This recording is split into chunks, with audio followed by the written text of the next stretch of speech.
ውድ የሸገር ቤተሰቦች ይህ ትክክለኛው የሸገር ኤፍኤም 102.1 የዩቲዩብ ቻናል ነው። ማራኪ ፕሮግራሞቻችንን መከታተል ትችሉ ዘንድ ቻናላችንን ሰብስክራይብ እንድታደርጉ እንጋብዛለን። እናመሰግናለን።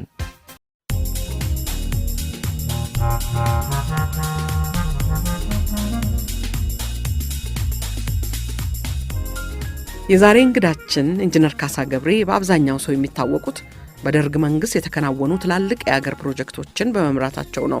ከነዚህ መካከልም በቀድሞ ስሙ ስጋ ሜዳ በኋላም ታጠቅ ጦር ሰፈር የሚባለውን በአጭር ጊዜ ውስጥ ለጦርነት ለሚዘጋጅ ሰራዊት ማሰልጠኛነት በማዘጋጀታቸው እንዲሁም የጀግኖችና የህፃናት አምባ ምስረታዎች ወቅት የኮንስትራክሽን ዘርፉን ስራ በመምራታቸው ነው። ኢንጂነር ካሳ ገብሬ ከኢትዮጵያ ህንፃ ኮሌጅ በሲቪል ምህንድስና በመቀጠልም ከዩኒቨርሲቲ ኦፍ ብሪቲሽ ኮሎምቢያ በአርበን ኤንድ ሪጂናል ፕላኒንግ ትምህርታቸውን ተከታትለዋል። በረጅሙ የመንግስት ስራ አገልግሎታቸው በስራ ሚኒስቴር እስከ ዋና መሐንዲስ፣ በኤርትራ የጠቅላይ ግዛቱ ዋና መሐንዲስ፣ በትምህርት ሚኒስቴር በገጠር ፕሮጀክቶች ስራ አስኪያጅነት፣ በቤቶችና ከተማ ልማት ሚኒስትርነት በመቀጠልም የኮንስትራክሽን ሚኒስትር ሆነው እስከ ደርግ ስርዓት ማብቃት ድረስ ሰርተዋል። ኢንጂነር ካሳ ቢያድግ ወደ ስልጣን ሲመጣ ለ12 ዓመታት ከ3 ወራት ያህል ታስረዋል። በአሁኑ ወቅት ኑሯቸውን በአሜሪካ የመሰረቱት ኢንጂነር ካሳ ገብሬ ብዙዎች እንደሚመሰክሩላቸው የሚመስላቸውን በግልጽና በቀጥታ የሚናገሩ መሆናቸውን ነው። አብረዋቸው የሰሩ ሰዎች ከሁሉም ጋር የነበራቸውን ቀለል ያለ ግንኙነት እንዲሁም ትዝታቸውን ጓድ ካሳ እያሉ ሲተርኩ የእሳቸውንም አብሮ የመስራት መልካም ባህሪ እግረ መንገዱን ይገልጻል። እሳቸውም ህይወቴን ሙሉ የኖርኩትም የሰራሁትም እንደ ልቤ ሆኜ ነው ይላሉ። ብዙዎች ዛሬም በሚጠሯቸው ጓድ ካሳ ወይንም በሙያቸው ባገኙት ኢንጂነር ካሳ ጋር ያደረግነውን ጨዋታ በ3 ሳምንት ዕድሜ እንደተለመደው በሁለት ክፍል ግብዣ እሳቸው የመረጧቸውንም ሆነ እኛ ከመረጥንላችሁ ዘፈኖች ጋር አስማምተን እናቀርባለን።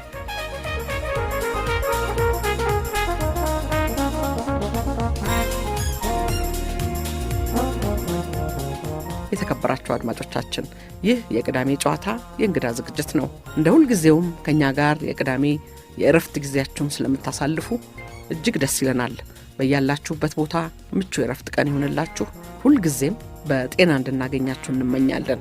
ሸገር 102.1 የእናንተ ሬዲዮ።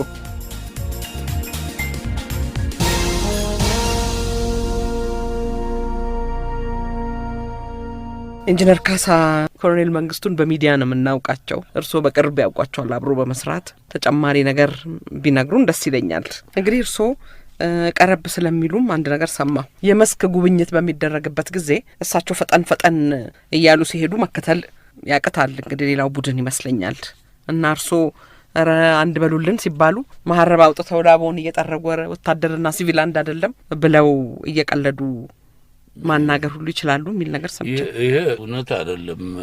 አንዳንድ ጊዜ እኔ አግድሜ መናገር ያደኩበትም አካባቢ ሊሆን ይችላል እወዳለሁ። ሰው እንደ ቀልደኛ ይቆጥረኛል። አንዳንዴ እኔ ቀልደኛም አይደለሁ አላቅበትም፣ ግን ያገኘሁትን ነገር በሚመስለኝ በዘዴ ይናገራሉ። አዎ፣ ግን ያኔ አሽሙርም ይሆናል አንዳንዴ። ለምሳሌ ሁልጊዜ እስረኛ ይፈታ የሚል ነገር እኔም የበኩሌን ጭቀጭቃለሁ።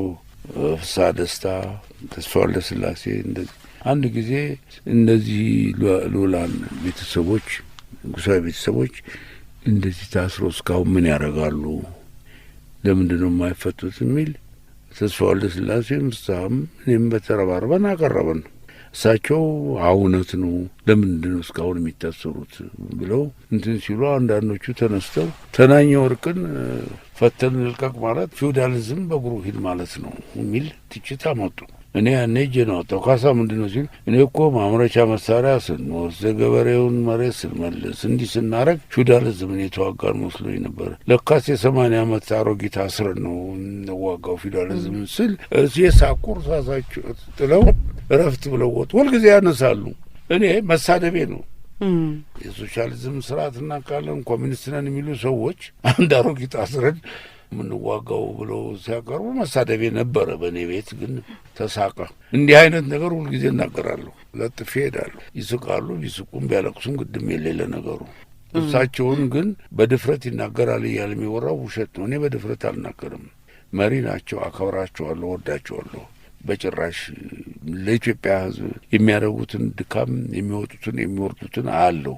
አንድም ቀን እኔ ስማቸውን በክፉ አንስቼ ተናግሬ አላውቅም። አንዳንዶቹ ይሄ ባሪያ እያሉ ታስረንም አንዳንድ ነገር ሲፎክሩ ሰማለሁ። እንግዲህ ግማሹ ሲቆጡት ኮፎ ላይ የሚሸናው ሁሉ ነው እንደዚህ ያለ ሲፎክር። እኔ በአክብሮት ነው ማሰባቸው ሁልጊዜም። ደግሞ ማንም ከማንም ማንም ጥፋት አለ። ጥፋት ማያጠፋ የለም፣ ሁሉም ያጠፋል። ስልጣኑም ለመከላከል ብዙ ነገር ያደርጋል። ከዛ ውጭ ግን በኢትዮጵያ ምንም የማያሰልስ ኮሚትመንት ነበራቸው በጣም እና የኢትዮጵያ ደሀ ሕዝብ ነው ለእሳቸው ዋናው ችግራቸው እና ሊረዱ ሲጥሩ የኖሩትና ይሄን ያክል ማንም በያፉ እየተነሳ ሊሰድባቸው የሚችል ሰው አይደሉም። ከእንግዲህ ወዲህ ጥቅም የላቸውም። ሁላችንም ጥቅም የለንም፣ አርጅተን ወድቀናል። ግን ያደረጉት ነገር ዝም ብሎ የሚወድቅ አይደለም። እንግዲህ ይሄ የእርስዎ ምስክርነት ነው ኢንጂነር። ባለፈው አቶ ኃይሉ ይመኑን ይመስለኛል ያነሱት። ሌሎችንም እንደዚሁ ይበልጥ ብናውቃቸው ብለው የሚያስቧቸውን ቢያነሱ ደስ ይለኛል። አቶ ዩሱፍ አህመድ ነው ያሉኝ ባለፈው። ዩሱፍ አህመድ የመገናኛ ሚኒስቴር የነበረ በጣም የተማረ በመስኩ ከፍተኛ ልምድ ያለው ብዙ የሰራ ሰው ነው። አሁን የት እንዳለ ማንም ዞር ብሎ ያየው አይመስለኝም። ለመንግስት ትልቅ አስተዋጽኦ ሊያደርግ የሚችል በጣም ጎበዝ ሰው፣ ጨዋ ሰው፣ የተከበረ ሰው ነው። ግን አሁን ፕሮባብሊ እኔ አላገኘሁትም፣ ግን እንዳለ ሰምቻለሁ። አዲስ አበባ ናቸው? አዎ፣ አንዳንድ ጥናት እያጠና ለአንዳንድ ድርጅቶች ምናምን ይመስለኛል የሚሰራው። ግን በጣም ጠቃሚ ሰው ነው። እንደሱ ያለው ከፍተኛ አስተዋጽኦ ሊያደርግ የሚችል ሰው በአሁን ኢትዮጵያ ዝም ብሎ መቀመጥ ያለበት አይመስለኝም። ብዙ ነገር ሊረዳ ይችላል እና እንደ ፈልገው ቢያሰሩት ወይም ደግሞ አንዳንድ ሀሳብ እንዲሰጥ ቢያደርጉት በጣም ጠቃሚ ሰው ነው። የእኛ ሀገር አንዱ ትልቁ ችግር በየፖለቲካ ለውጡ ማጠፊያ ላይ ባለሙያዎች ከፖለቲካው ጋር አብረው ገለል ይደረጋሉ። ይሄ ለሀገሪቱም ጥፋት ነው። ይህን ማለቱ መሰለኝ እርሶም ብዙ ባለሙያዎች ሊረዱ አገር ሊያቀኑ ሲችሉ ጥቅም ላይ አልዋሉም እና እንዲሁ ወደ ዳር ተገፍተው ወጥተዋል። ምንም ይሄ ነው የማይባል ነገር የማይሰሩ ሰዎች ደግሞ ያልሆነ ነገር እየተካቡ እንግዲህ ሲያደነጓጉሩ ይታያል። እና አገሩ የሕዝብ ነው። ሁሉም የሰራ ነው ለኢትዮጵያ ነው። የግለሰብ አሽከር አይደለንም። የሰራው ሁሉ ብዙ ሰዎች አሉ፣ ጥቅም ላይ አልዋሉም። ይህን ማለት ነው። ያ ደግሞ ጉዳት ነው። እንግዲህ እኔ ኃይሉ ይመኑን ያነሳሁት ብዙ ነገር የሰራ ሰው እንዳልነበር አልፈው ሲሄዱ ትንሽ ስለነደደኝ ነው። ገባኝ። ወደ ኋላ እንደገና መለስኮት እንጂ ከኮሎኔል መንግስቱ ጋር ስልክ ይደዋወላሉ፣ ይገናኛሉ፣ ይጠያየቃሉ? አንድ ጊዜ ተገናኝተናል። እኔ አስቤም ማለት ካሳ ከበደ ነው ደውሎ አገናኘኝ እንጂ ምን ልላቸው። ያኔም አርፎ ይቀመጡ ነው ያልኳቸው። ስንገናኝ አልቋል። እንግዲህ አንዳንድ ነገር በእኛ በኩል እየሞከርን ነው እንደዚህ ምናምን አሉ። ምንም የሚሞክሩት ነገር የለም፣ አርፈው ይቀመጡ፣ አልቋል። ይሄ ደግሞ ተረኛ አይሄድበት። እንግዲህ እኛ የምናደርገው ነገር የለም ነው ያልኳቸው። ከዛ በኋላ አልተደዋወልንም። አንዴ ነው ከወጡ በኋላ ነው ይሄ። አረ ቅርብ ጊዜ ነው እንጂ አልፏል። አርፈው ይቀመጡ የሚለው እሳቸው ወደ ዚምባብዌ ከሄዱ በኋላ ነው። ቅርብ ቀን ነው የዛሬ ፕሮባብሊ ከአንድ አመት ተኩል በፊት። ከዛ በላይ አሁንም የምላቸው ይሄን ነው። ኢንጂነር ካሳ የደርግ መንግስት ትልቁ ውሳኔ የመሬት አዋጅ ማወጁ ነው።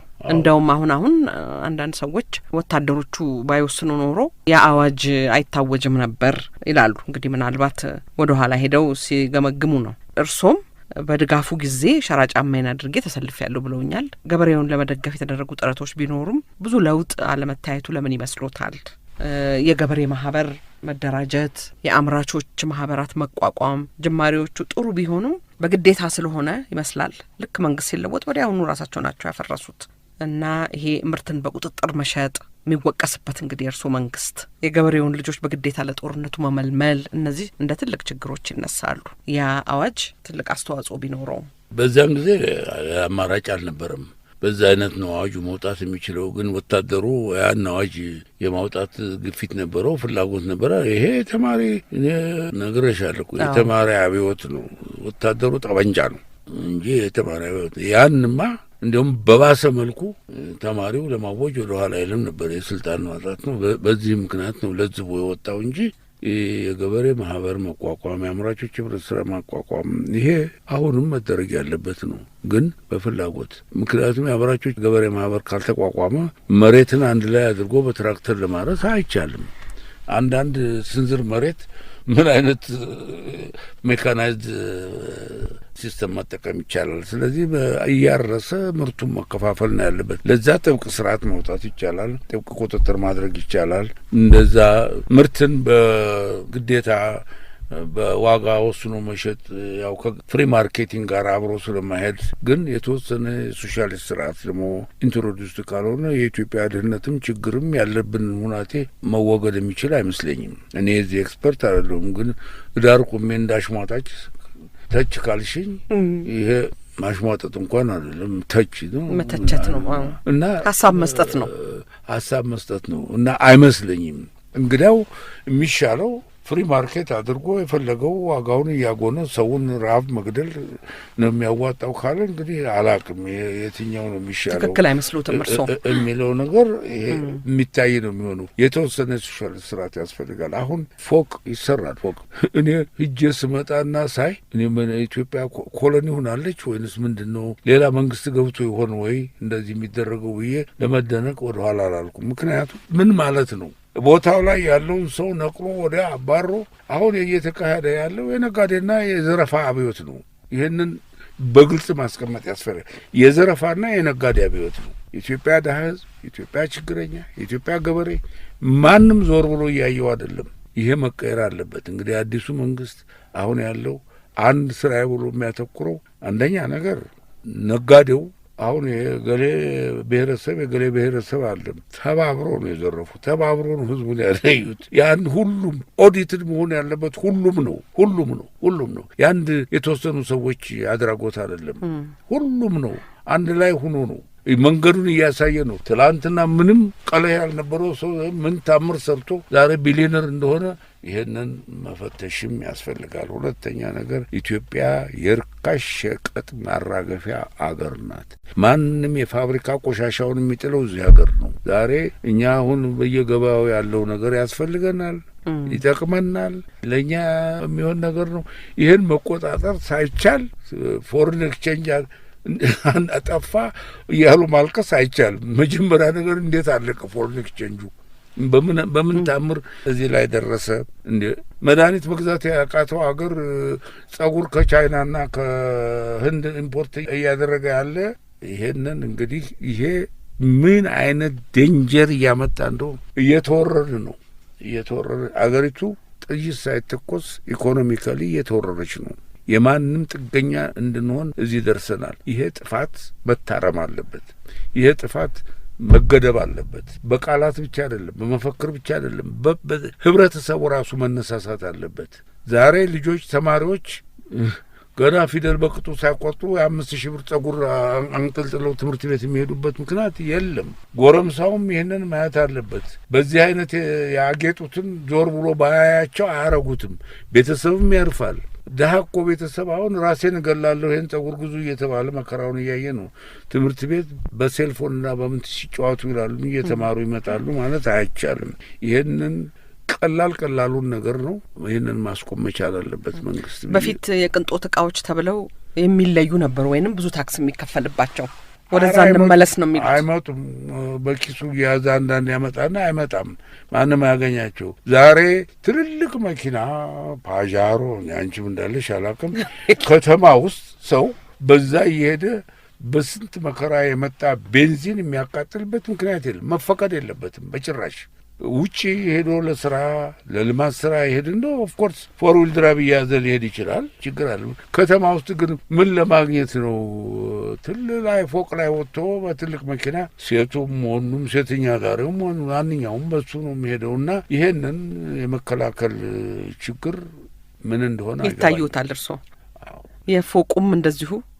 አዎ ፎቅ ለኢትዮጵያም አሁን ጊዜውም አይደል፣ ችግራችንም ፎቅ አይደለም። ፎቁ ላይ ስር የነበረው ማን ነው? ያ ሰውዬ የት ሄደ?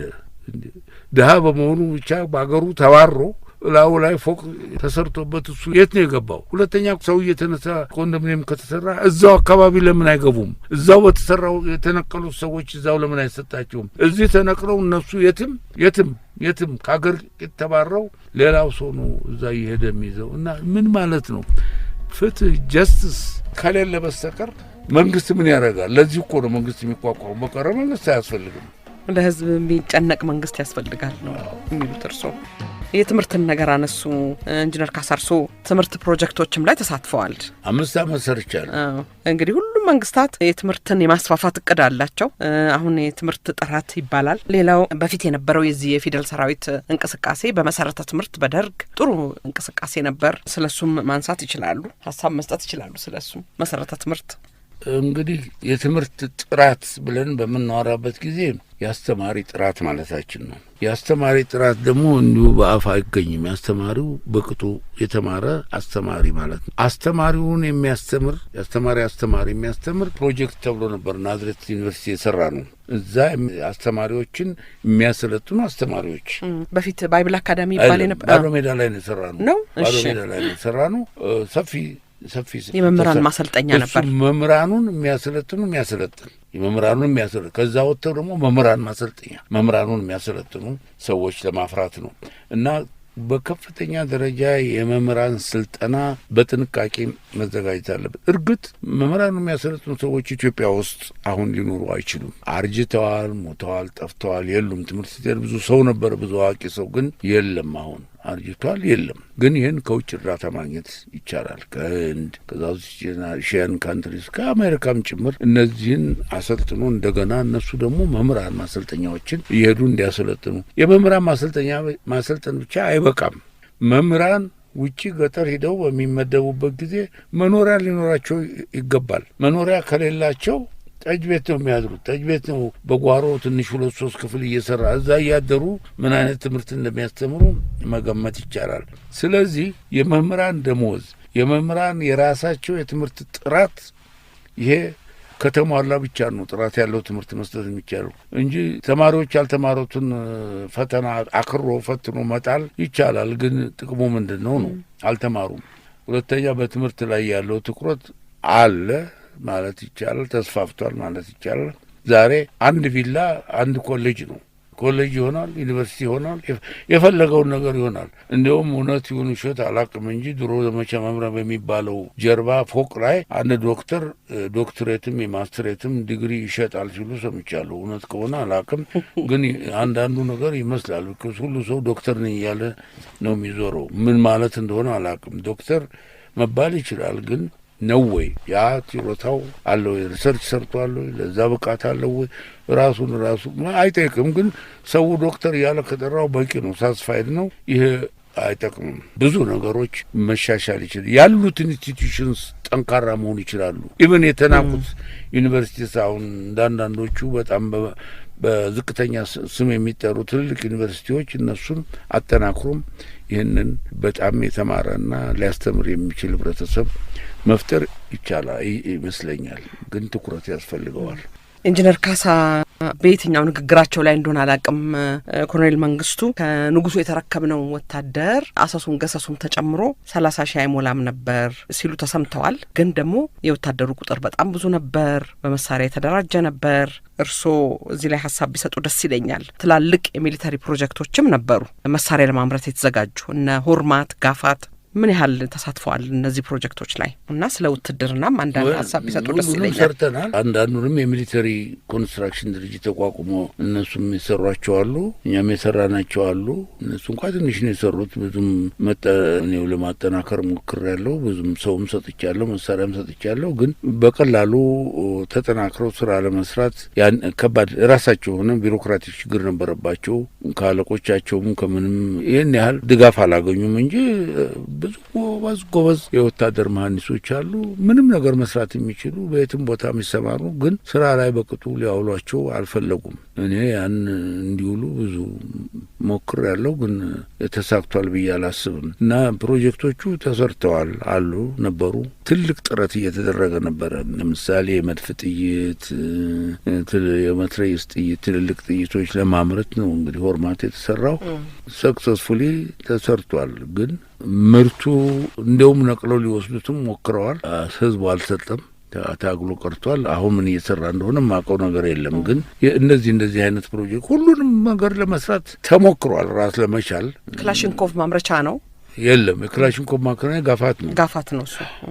እሱ እዛ ክላሽንኮቭ ይመረት ነበር። ኦልሬዲ እየተመረተ ነበር እና የሚሊተሪ ወደዛ ከወሰድሽኝ እንግዲህ አንድ የጋርሜንት ጎዳና ተዳዳሪ ሴቶች እንዳለ ጎዳና ተዳዳሪውን ወንዱንም ሴቱንም ሊቀመንበር አንድ ሌሊት ሄደው የዞሩ አነጋገሩ። ለምንድን ነው ሰርቷችሁ ምታዝም? ስራ ስጠን እንሰራለን አሏቸው። እና ሁሉ ተጋፎ ሄዶ ሰላሌ ካምፕ ገብቶ ስልጠና 1 ዓመት በላይ ስልጠና ከፍተኛ ስልጠና ሲሰጥ ቆየ። ሴቶቹ በጋርሜንት መስፋት ልብስ መስፋት ልብስ መስፋት ይሄ እነሱ በሚሰለጥኑበት ጊዜ ከኮሪያ ፋብሪካ የልብስ መስፊያ መሳሪያ ምናምን መጣ። ቤት ሰራን ወደ ጉለሌ መጡ፣ ተሰማሩ። ዛሬም እነሱ ናቸው ጋርሜንቱን የሚሰፉት። የጉለሌ ልብስ ስፌት ፋብሪካ ዛሬም እነሱ ናቸው። እነኚህ እንግዲህ ሴተኛ አዳሪ የነበሩ መንገድ ተዳዳሪ የነበሩ ናቸው። ባላገቡ ልጅ ወለዱ፣ ተዳዳሪ ኖሩ። እነኛ ደግሞ መንደር ላይ የነበሩ ዱርዮቹ የተሰበሰቡት ስልጠና ተሰጥቷቸው እኔ 1500 ተረከባሉኝ። እንዴ እኔ ዱርዬ በምን አድርጌ ነው የምረከበው? ወታደር ሰጣለሁ ተረከባሉኝ። ተረከብኩ። ወስደን ስራ ላይ አሰማራ ናቸው። ኤቭሪ ዴይ የሚከታተሏቸው ኳድሮች ነበሩ። ይሰራሉ ወይ ሪሃብሊቴትድ ናቸው ወይ? ከወሰድነው 1500 ወደ 15 የሚሆኑ የጠፉ ምናምን ያሉ ሲሆን በሙሉ ወዛደር ሆነ ይሰራሉ አሁን እና ሁሉም ሪሃብሊቴትድ ሆነ። እንደዚህ ይደረግ ነበር። እንግዲህ ያኔ ብዙ ነገር ነው የደረሰው። ስንቱን ተናግሮ ይቻላል። ዋይ እንግዲህ ደግሞ ለመስከረም 2 ሲዳረስ ሰው ይታፈሳል ይባላል። ያንንም ደግሞ ሪሃብሊቴት አድርጉ ይባላል ይመስለኛል። እንዲህ አይነት ነገሮችም ነበሩ። የሉም አሉ ለማለት እኔ እዛ ውስጥ የለሁም። ስለዚህ አላቅም። እኔ ግንበኛ ነኝ ብለው አላቅም ነው የምለው። ኢንጂነር ካሳ ጦርነቱ በሰላም እንዲጠናቀቅ ብዙ ጅምሮች ቢኖሩም ሊሳካ አልቻለም። ነጻ አውጪ ድርጅቶች እየገፉ መጡ። በዛን ጊዜ ሰዎች መፍትሄ ይሆናል ብለው ያሰቡትን በድፍረት የሚናገሩበት ሰዓት ነበር ወደ መጨረሻው ላይ። ይሄም ብዙ ውጤት አልነበረውም። የመጨረሻዎቹ አመታት ምን መሳይ ነበሩ? የጄኔራሎቹ መፈንቅለ መንግስት ነበረ። እንግዲህ ከዛ ቀደም ብሎ ማንም አገር ማንም ሰው የሆነ ቦታ ላይ ጥፋት ካላጠፋ በስተቀር ጥፋት አይደርስም። የጄኔራሎቹ መገደል ራሱ ከፍተኛ ጥፋት ነው። የነ ታሪኩንም ጨምሮ ምንም እዛ የሚያደርስ ነገርም አልነበረም። መፈንቅለ መንግስት አደረጉ። ሰው አልሞትም። እነሱ የተገደለ ነገር የለም። ታስረው ወይንም ደግሞ ከስልጣናቸው ወርደው ሊኖሩ ሲችሉ ያ ርሸና ከምን የመጣ ለምን አድቫንቴጅ እንደተደረገ አላቅም። እኔ ቀንበርን ገብቼ እንግዲህ ስማችን በነፍሰ ገዳይ ነው የተመዘገበው እና እነዚህን ሰዎች እባክዎ እንዳይነኩት ብዬ ለመኛቸው። እንደው ካሳ እኔም እኮ ቤተሰብ አለኝ፣ እኔም ልጆች አሉኝ፣ አልነካቸውም። እንደ ፍርድ ቤት የሚፈርደው ይለቀቃሉ አሉ። ፍርድ ቤት በሚፈርደው ከዛ ቤቴ ቁጭ ብዬ 12ቱ ተረሸኑ ገሌ እንዲኮነ ሲል በቴሌቪዥን ነው የሰማሁት፣ በሬዲዮ በቴሌቪዥን እና ይሄ በብዙ ቦታ የተካሄዱ የቅጣት ጭካኔዎች አስፈላጊ ሆነው አይደለም ነው ብሸት የሚባሉ ምናምን ኤርትራም ተገለዋል፣ ተረሽነዋል። ሁሉም አስፈላጊ ያልሆነ ስህተት ምናልባትም ወደ መጨረሻው ላይ ስለሆነ ብዙም ክዳት የወታደሩ ክዳት ለመዋጋት አለመፈለግ ነገሮችም ያለመሳካት ያመጡት ጫና ሳይኮሎጂካል ጫና ሜቢ ምናልባት በዛ የመብረክረክ ጉዳይ ካልሆነ በስተቀር አስፈላጊ አልነበረም። እዛ በድረስ አልነበረበትም። በስተቀር ተዋግቶ ያሸነፈ የለም። ማንም በውጊያ አይደለም የተሸነፍነው። ህዝብ ተፋን በቃ እንግዲህ ራሳችን ዱላ ይዘን አንወጣ። መቼም የሚዋጋው ምን የሚል አልተቀበለም። በቃ ደከመው። አሁን እንደሚያወራው ሳይሆን በዛን ጊዜ ሰይጣንም መጥቶ ይግዛን ብሏል። መጥቶለታል። እንግዲህ ሆነው ሰይጣን ይሁን መልአክ የመጣውን አላውቅም መጥቷል። እና ያ ነው እንግዲህ እንትኑ እንግዲህ ምናልባት የኮሎኔል መንግስቱ አገር ጥሎ መሄድ እሳቸው ከሄዱ በኋላ የነበረው የእርስ በርስ ሽኩቻ፣ በሌላ በኩል ሁኔታው አስጊ የሆነ ሲመጣ ሚኒስትሮች ከሀገር እንዳይወጡ በኮሎኔል ተስፋዬ ተከለከሉ ይባላል። በየውጊያው ግንባር የነበረው ወታደር መበተን። እርስዎ በዛን ጊዜ አዲስ አበባ ነበሩ አይደለ? ነበርኩ። ለመውጣት ወይንም ቤተሰብ ይዞ ወደ አንዱ ጋር ለመሄድ አላሰቡም ኢንጂነር? አይ እሱማ መቼ ያኔ ቤተሰቤን ሰድጃለሁ አሜሪካ ቀደም ብዬ። ልክ እኔ 1 ወር ገደማ ሲቀራቸው ይገቡ አሜሪካ ነበርኩ ለስራ ሄጄ የኮክስ የሚባለው የወርልድ ባንክ ምክትል ፕሬዚዳንት በጣም ወዳጄ ነበረ። ብቻችን ስብሰባ አድርጎ ካሳ እንዳትሄድ ቤተሰብህን እኛ እናመጣለን፣ በተጽዕኖ እናመጣለን፣ አንተ ግን እንዳትሄድ በአጭር ጊዜ ውስጥ እነኚህ ተቃዋሚ ኃይሎች ይገባሉ፣ አንተ አትሄድ፣ እዚሁ ቁር እና ሌላ ቦታ ስራ ምንድባሃለን፣ አትሄድ ብሎ ጠየቀኝ። እኔ ነገርኩት። የሰራሁት ሀገሬ ነው፣ የሰራሁት ለሀገር ነው። አጥፍቼ ከሆነ በጥፋቴ እቀጣለሁ። በስተቀርም ያረኩትን ነገር እጄ ፌስ አረጋለሁ እንጂ ሸሽቼ መሳለቂያ ሳቂያ ለመሆን አልፈልግም፣ እሄዳለሁ አልኩት። ቤተሰቦችም እዛ ያሉ ሰው ሁሉ አሉ፣ አትሂድ፣ ዘመዶች ያሉ ራሳቸውን የቻሉ ሰዎች ናቸው፣ አትሂድ ብለው ኤርፖርት ድረስ ብዙ ለመኑኝ። አይ እኔ ሸሽቼ አልቀርም፣ እኔ ብሄድ ካሳ ዘርፎ ሄደ እየተባለ ነው የሚወራው። እጄን ያመጣውን ነገር ፌስ አረጋለሁ። የማንንም ቀለህ ነክቼ አላውቅም። ያን ግን ፌስ ቱ ፌስ ሄጄ ነው እንጂ የምገጥመው ሸሽቼ ተደብቄ ከድቼ አልቀርም፣ እሄዳለሁ አልኩ። መጣሁ። መጥቼ እስር ቤት እንደምገባ አውቃለሁ። ግን ኔክስት ዴይ ቤተሰቦችን አውጥቼ ላኩ እና ከዛ በኋላ እንደተቀመጥን ሁናቴው ተበላሽቶ እየገፋ ሲመጣ በሙሉ ገበሬ ሁሉ ነው እኮ አብሮ የመጣው ከወያኔ ጋር እኛ ላይ እየተኮሰ እና ያን ጊዜ እኔ ተለዋጭ ቦታ ያስፈልጋል።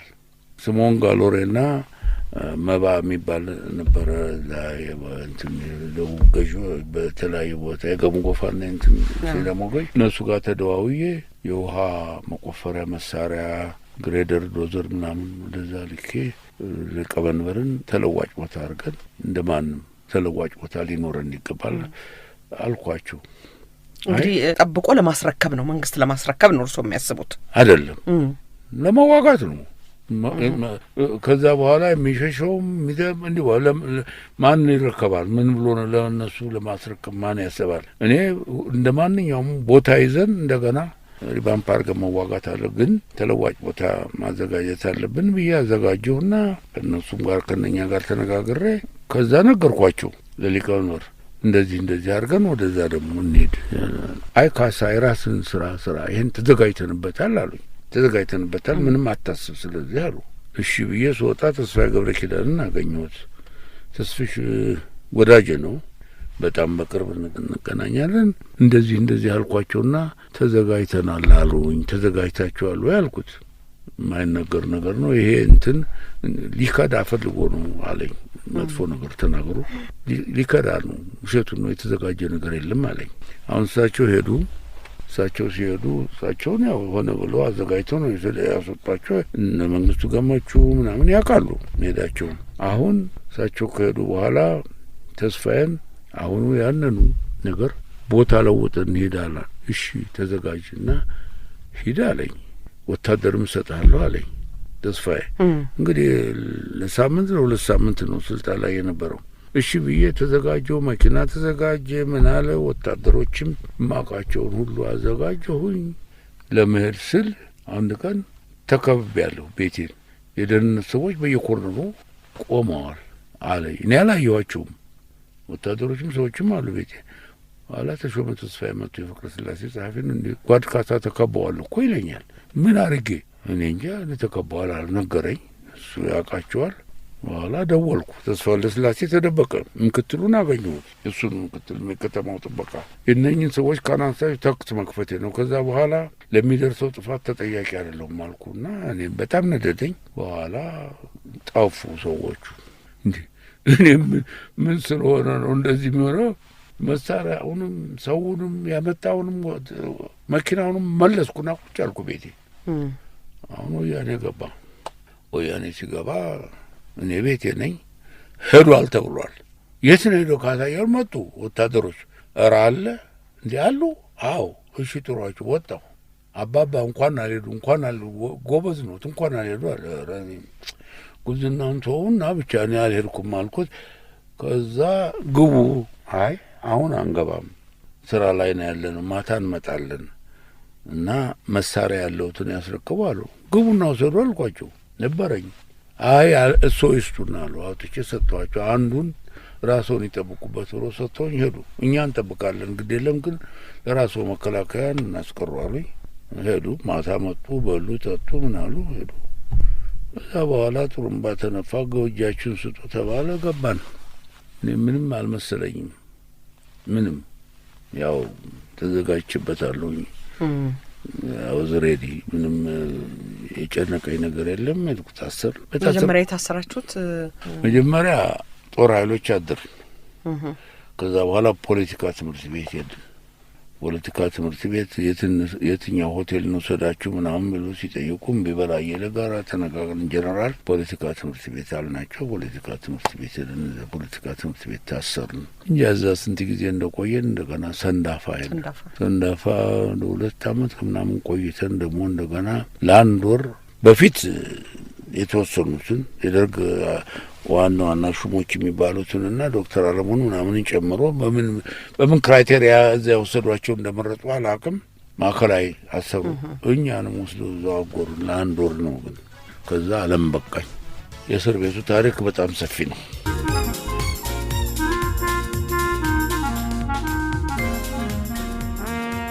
ሬዲዮ ጣቢያው ሸገር 102.1 ዝግጅቱ የቅዳሜ ጨዋታ። የዛሬ እንግዳችን በደርግ መንግስት ለረጅም ዓመታት የኮንስትራክሽን ዘርፉን በኃላፊነት የመሩት ኢንጂነር ካሳ ገብሬ ናቸው። ሸገር የእናንተው ነው።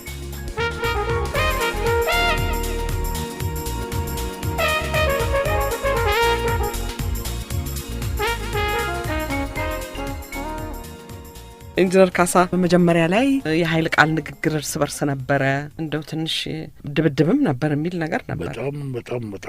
በጣም ውሸት ነው። እንኳን ኃይለ ቃል ኖር አንዱን ለመርዳት የሚደረግ ሙከራ ካልሆነ በስተቀር ምንም እንኳን የተኮራረፈም የተጣላ ምንም የለም። አንድ ጉድጓድ ውስጥ ነው ያለ ነው። ከአንድ ጉድጓድ ነው የወጣ ነው እና ማንም ላይ እሱማ እኔ ከገሌ ጋር ተደባደበ እንኳን እኔ ተሰዳድቤም አላውቅም።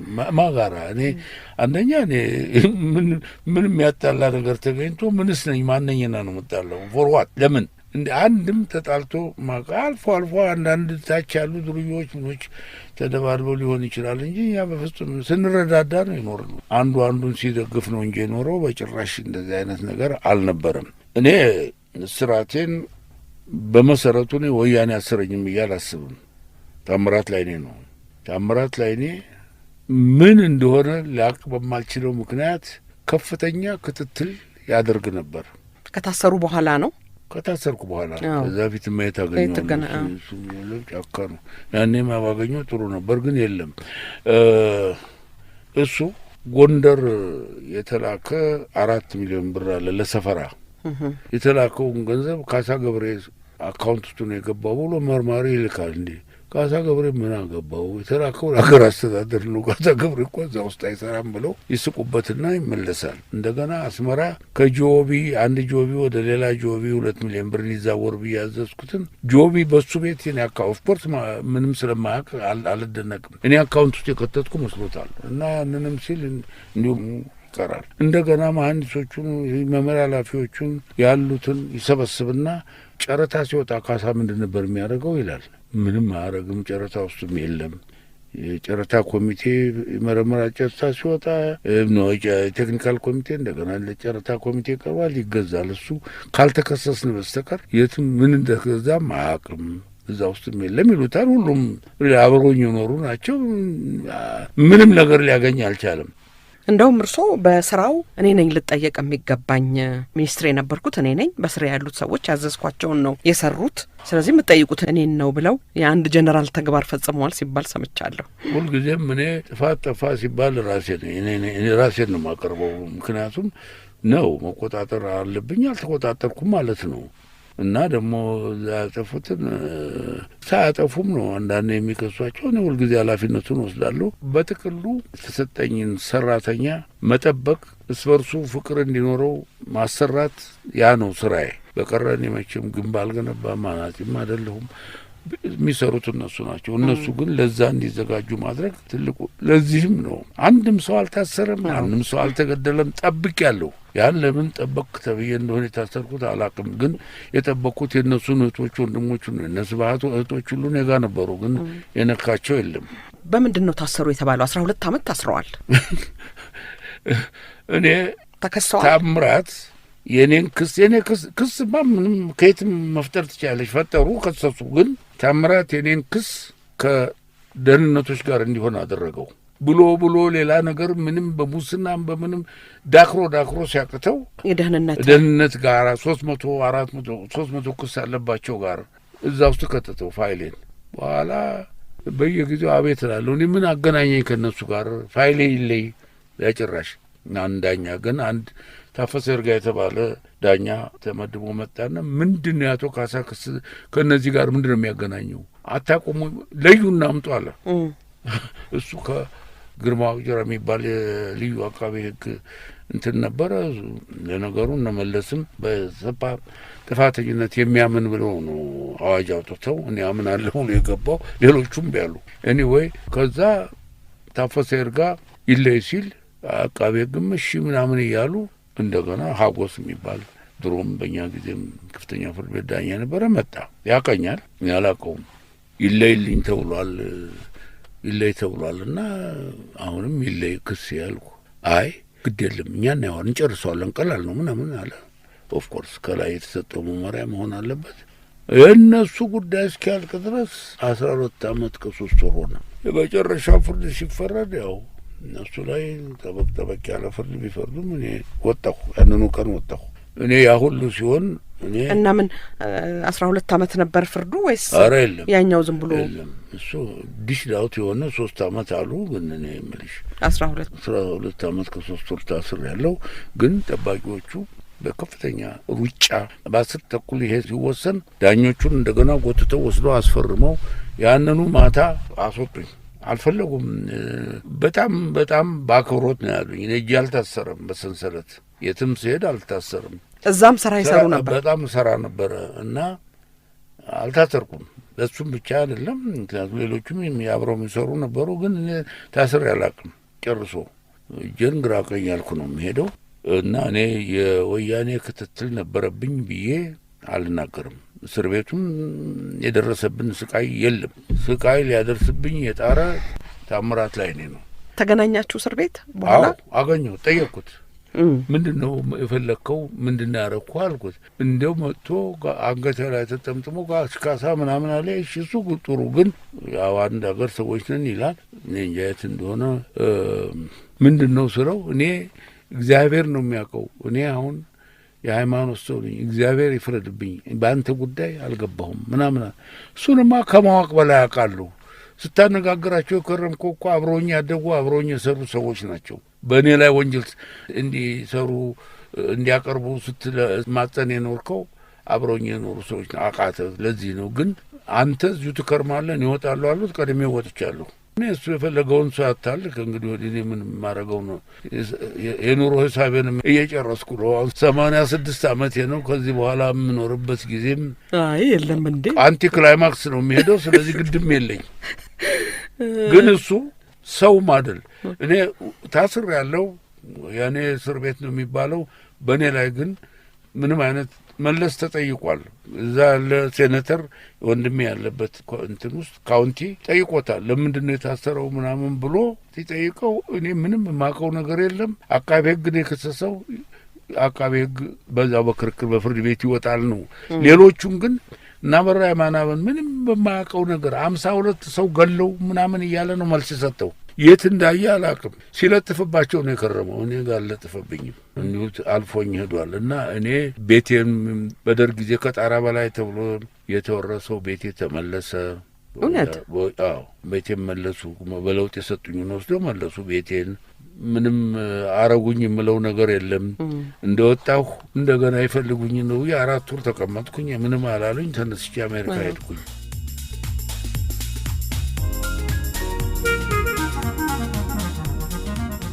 ከዛሬ እንግዳችን ከኢንጂነር ካሳ ገብሬ ጋር ያደረግነው ጨዋታ የመጀመሪያ ክፍል ያቀረብንላችሁ ነበር። ሁለተኛውን ክፍል ከጥቂት ደቂቃዎች በኋላ ይዘንላችሁ እንቀርባለን።